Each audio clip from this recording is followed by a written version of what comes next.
Welcome back, AP Chemistry students, to Unit 6, Introduction to Thermochemistry. Today we will be talking about Unit 6.3, Kinetics Wrap-Up. Now, as a system gains or loses energy, it might go through a phase change. The increase or decrease in this enthalpy allows those intermolecular forces to either degrade or build up. So if you have a gas and you cool it down, those intermolecular forces eventually take over and the gas condenses, forming a liquid. Or if you heat a liquid up, the intermolecular forces eventually break completely and a gas vaporizes. Liquids can be cooled, causing those intermolecular forces to build to such a point that the liquid solidifies into a solid as its molecules or particles are no longer able to move around one another. Or a solid can be heated to the point that it undergoes fusion and melts.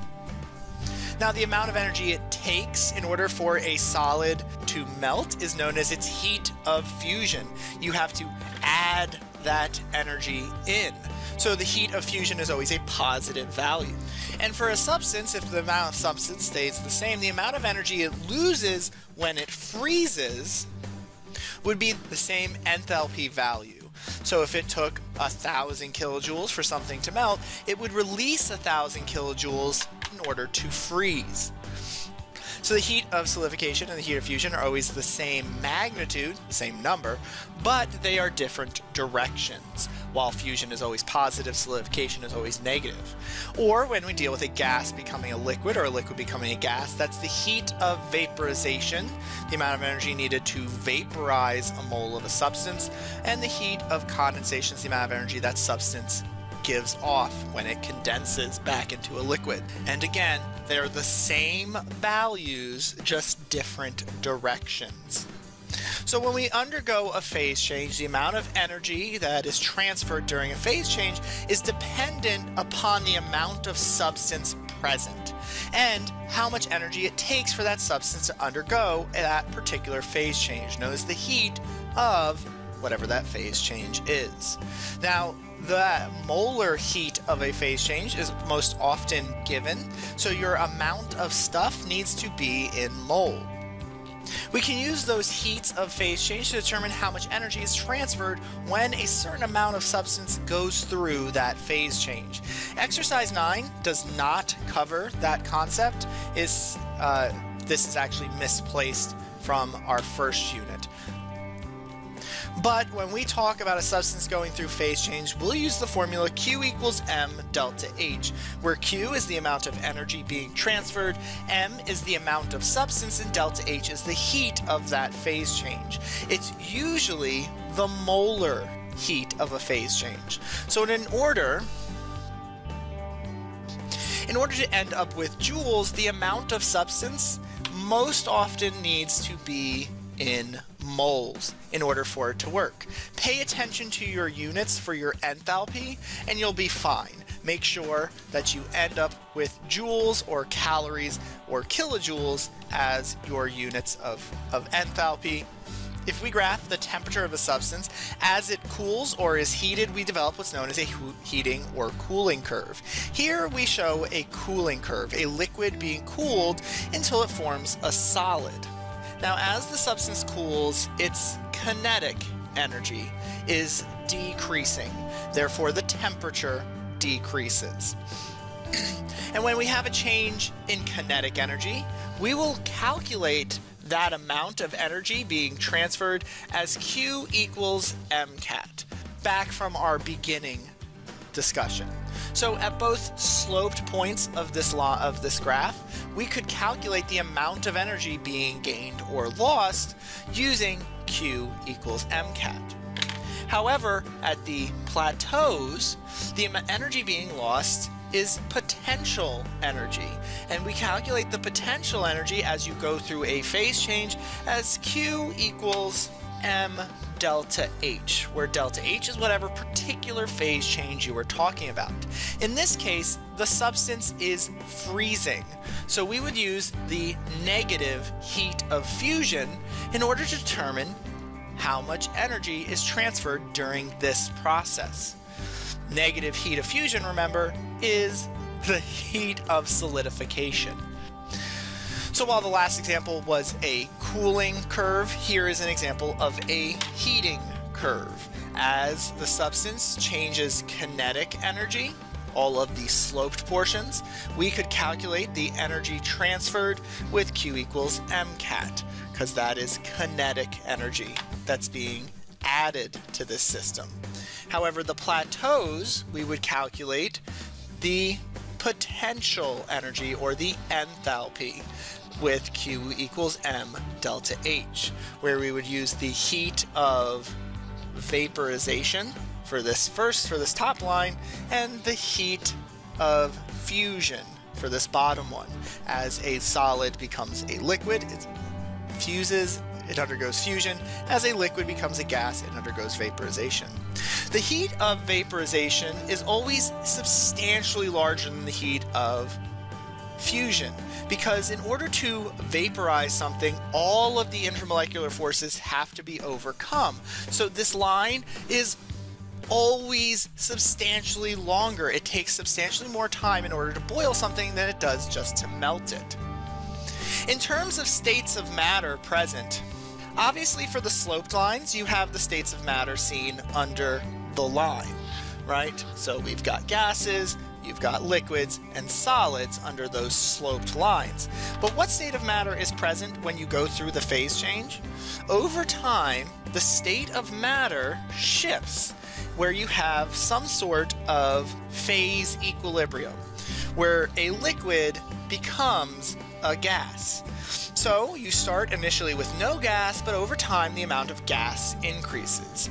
Initially you would start with no liquids, but over time the amount of liquid would increase. So our final example of this unit is to calculate the amount of energy being added to our system as a block of ammonia heats from negative 110 degrees up to 0 degrees Celsius. We have the specific heat and the heat of fusion. We also have the amount of substance. We have 10-gram block of ammonia. Since we have only one specific heat, this problem is assuming that both the solid, the liquid, and the gas phase of ammonia all have the same specific heat. That is not traditionally true. Traditionally, you would have a different specific heat for all three. However, this problem is greatly simplified. Since there is a single specific heat, we can calculate the kinetic energy being added with Q equals MCAT, where delta T is the final temperature minus the initial temperature. So the amount of substance we have is 10 grams. Our specific heat is 4.6 joules for each gram degree Celsius, and our change in temperature, we end at 0 degrees. We started at a negative 110. Degrees Celsius cancel out and grams cancel out. My units of energy are going to be in joules, and it's simply a matter of multiplication. 10 times 4.6 times a negative 110 gives us 5,060 joules being removed. Now that was for the kinetic energy, the sloped portions of our graph. We have two phase changes here. A phase change where we have a solid becoming a liquid, so melting or fusion, and a liquid becoming a gas or vaporization. So these two problems, these next two segments are going to require two different calculations. They'll use the same formula though, Q equals M delta H, where delta H is whatever phase change you're going through. So to calculate the energy of that blue line, I'll use the heat of fusion, 5.6 joules for each mole. But that leads us to a small problem. Our amount of stuff is in grams. That will not get rid of moles to give me a value in joules. So I need to know how many moles of ammonia I have. So in order to determine the amount of moles, I'll take 10 grams and multiply by the molar mass of ammonia, which is 17. To find, I have 0.58 moles of ammonia. That will get rid of moles, leaving me joules to work with. And we find that 3.3 joules are absorbed when we melt our block of ammonia. To determine how much energy it took to vaporize our ammonia, again, we'll use Q equals M delta H, but this time the heat of vaporization. M stays the same, that 0.588 moles, and our heat of vaporization from the problem is 23.4